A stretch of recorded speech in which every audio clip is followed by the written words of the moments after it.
Oke, mari kita sambung lagi kelanjutan dari novel Revenge of Iron Blood. Setelah mengungkapkan identitasnya, Fikir pun bisa melihat status dari Kane Corso. Tapi anehnya hanya satu status saja yang terungkap, yaitu identitasnya sebagai Death Knight dengan peringkat A+.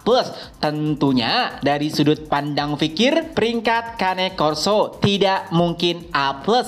Setidaknya ia jauh lebih kuat dibandingkan dengan monster peringkat S seperti Basilisk ataupun Madam Berkaki 8. Tapi bukan itu yang penting. Cara untuk menguasai gigi ke-9 teknik pedang Baskerville sangat tidak masuk akal. Seseorang harus mati lalu hidup kembali. Jika tidak melihat Kane Corso, mungkin Fikir tidak akan mempercayai persyaratan tersebut. Tapi Corso sama sekali tidak kecewa dengan apa yang telah ia lalui, karena pada akhirnya ia pun berhasil menggapai sesuatu yang didambakan, yaitu melampaui ranah manusia walaupun harus dalam bentuk Death Knight. Dan itu juga kenapa Corso berkata kepada Fikir tidak mungkin baginya untuk menguasai bentuk ke-9.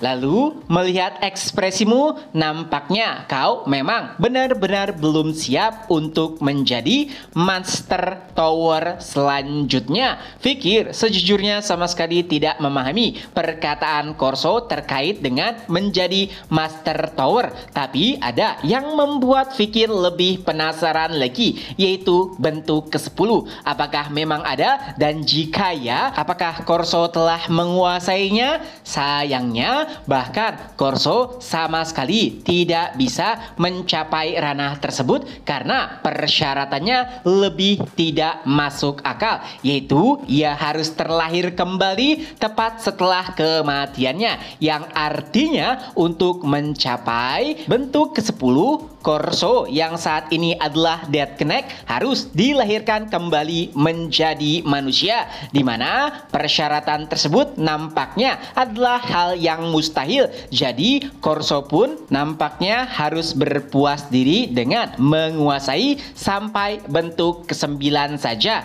Tentunya Fikir yang mendengarkan hal tersebut menjadi semakin pusing lagi. Apalagi ada banyak hal yang harus ia lakukan di luar sana. Tapi ini nggak ada di versi novelnya ya. Untuk chapter ini mungkin akan dijawab beberapa chapter ke depan. Persyaratan yang dimaksud oleh Corso seharusnya telah dilalui oleh Fikir, di mana Fikir pernah mati dan dilahirkan kembali dengan cara regresi. Mungkin itu suatu saat akan menjadi petunjuk bagi Fikir untuk bisa menguasai bentuk ke-10. Lalu ada pesan terakhir Corso kepada Fikir yang masih terlihat bingung bahwasanya Baskerville yang agung lahir di makam pedang dan juga mati di makam pedang, di mana tidak semua Baskerville bisa mati di makam pedang, hanya mereka yang terpilih saja. Dan yang menciptakan makam pedang juga tower ini mungkin adalah pencipta dari buku teknik pedang Baskerville yang mereka pelajari. Ada beberapa pesan kecil juga. Lalu pada akhirnya Corso pun berharap jika mereka akan bertemu kembali. Dan beberapa saat setelahnya pasir pun memenuhi tower. Lalu tiba-tiba tower juga makam pedang pun menghilang. Fikir kini berada di tengah-tengah gurun seorang diri. Tentu saja Fikir bertanya-tanya apakah semua itu adalah mimpi. Tapi tidak mungkin itu mimpi, karena pohon hantu yang sebelumnya ada di singgasana Kane Corso kini ada di tangannya. Dan Fikir juga bisa merasakan bahwa ia telah menguasai bentuk ke-8. Dan karena tugasnya sudah selesai, Fikir pun akhirnya kembali menuju keluarga Baskerville. Lalu setelahnya kembali ke Akademi Colosseo. Beberapa waktu setelah sebelahnya, para pimpinan dari akademi nampak begitu terkejut tak kala Fikir menunjukkan surat kelulusan dari keluarga Baskerville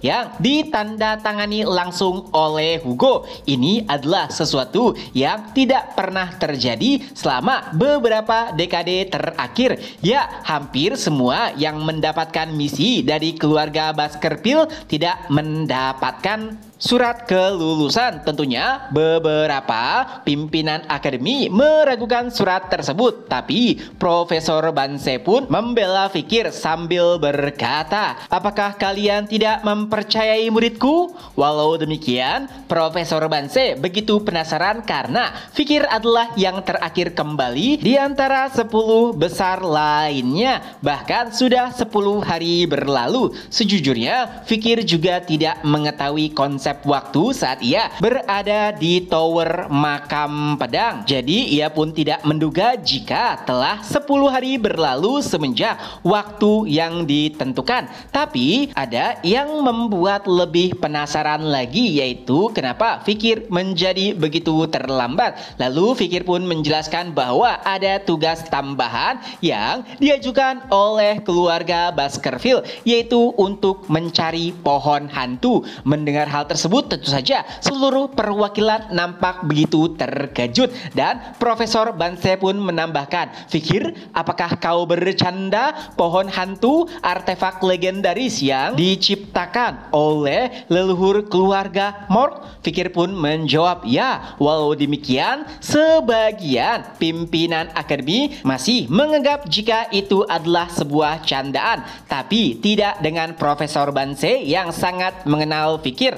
Lalu ia pun kembali bertanya, "Jadi, apakah kau mendapatkannya?" Fikir pun menjawab, "Kalau itu, aku tidak bisa memberitahukannya. Tapi yang pasti, ia mendapatkan surat bahwa tugasnya telah terselesaikan." Nampaknya Profesor Banse akan membahas hal tersebut di lain waktu, karena saat ini mereka harus melanjutkan acara, yaitu di mana 10 besar mencari atau mendapatkan artefaknya. Dan pada akhirnya 10 besar pun dipanggil, dan pimpinan Menara Ajaib pun menjelaskan bahwa mereka memiliki waktu 24 jam untuk mendapatkan artefak yang berada di dalam bunker. Dan jika lewat dari 24 jam, mereka akan terkurung di dalam, di mana bunker atau ruangan penyimpanan artefak tersebut baru bisa dibuka 100 tahun mendatang. Jadi jangan kaget jika kalian melihat beberapa kerangka di dalam bunker, karena mereka adalah 10 besar dari generasi sebelumnya yang tidak keluar dalam waktu 24 jam.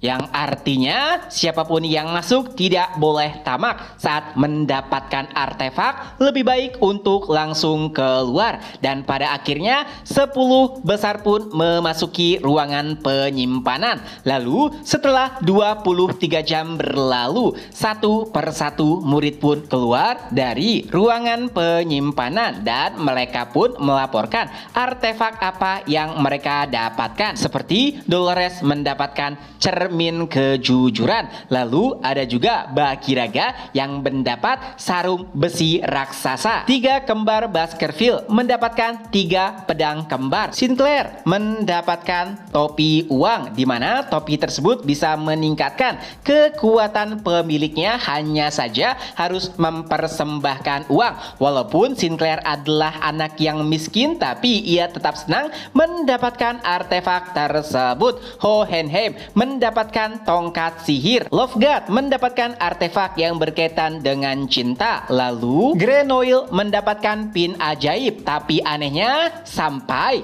2 menit sebelum pintu tertutup, Fikir belum menampakkan dirinya. Tentu saja setiap orang nampak cemas, apalagi rekan-rekan Fikir. Dan sampai dengan pintu tertutup, Fikir masih belum keluar juga.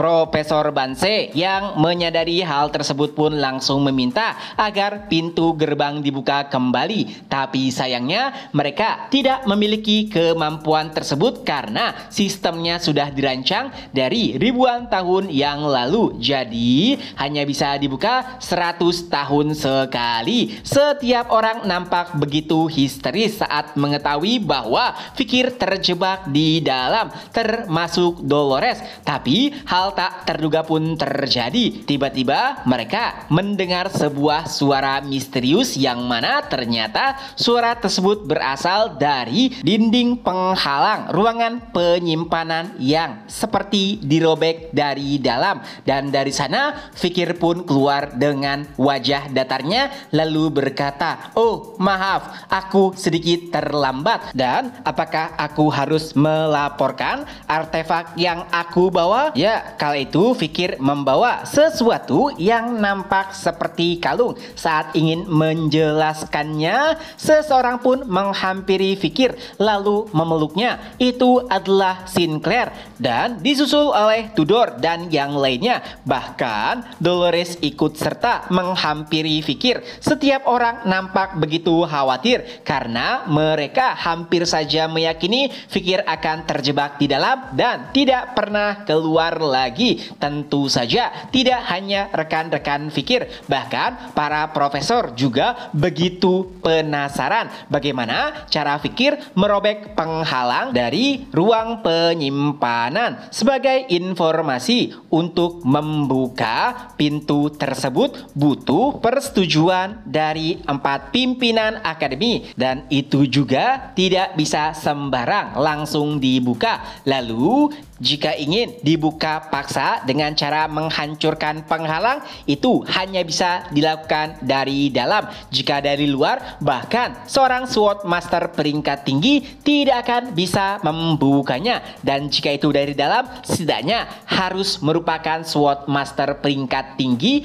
atau penyihir tingkat 7 ke atas. Tapi itu juga harus perlu usaha keras untuk bisa menghancurkan penghalangnya. Jadi adalah hal yang wajar jika setiap orang nampak penasaran bagaimana cara Fikir menghancurkan penghalang dari dalam. Dan dengan santainya Fikir pun menjawab, "Oh, kalau itu secara kebetulan fungsi dari artefak yang aku bawa adalah untuk menghancurkan penghalang." Tapi sayangnya apa yang dikatakan Fikir tidak bisa langsung dikonfirmasi karena menurut Fikir artefak tersebut hanya bisa digunakan sekali atau mungkin bisa digunakan tapi harus menunggu dalam waktu yang lama. Dan untungnya para profesor ataupun pimpinan akademi memaklumi hal tersebut karena memang ada beberapa artefak yang hanya bisa digunakan sekali atau memiliki waktu cooldown yang begitu lama.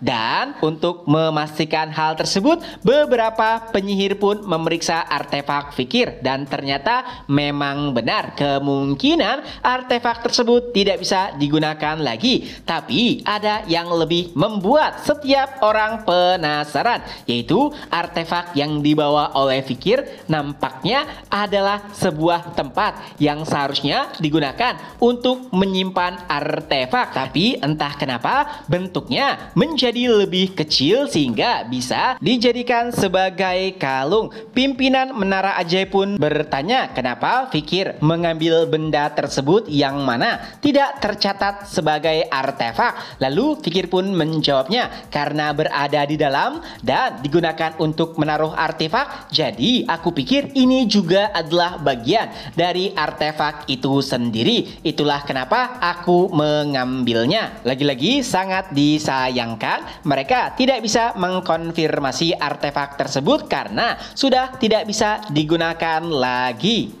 Dan kita pun diperlihatkan sedikit flashback tepat 24 jam sebelumnya saat Fikir memasuki ruang penyimpanan. Sejujurnya ada banyak sekali artefak yang tertarik untuk dimiliki oleh Fikir. Tapi Fikir tidak mempedulikan seluruh artefak tersebut hingga pada akhirnya Fikir pun menemukan sebuah meja yang digunakan sebagai alas untuk menaruh artefak lainnya. Dan Fikir pun langsung menyingkirkan menemukan seluruh artefak yang berada di atasnya, lalu berkata, akhirnya aku menemukanmu, salah satu dari 10 Courts de Carabia. Dan chapter pun berakhir. Nah, itulah kelanjutan dari novel Revenge of Ironblood. Semoga terhibur. Ketemu lagi di next video. Bye-bye.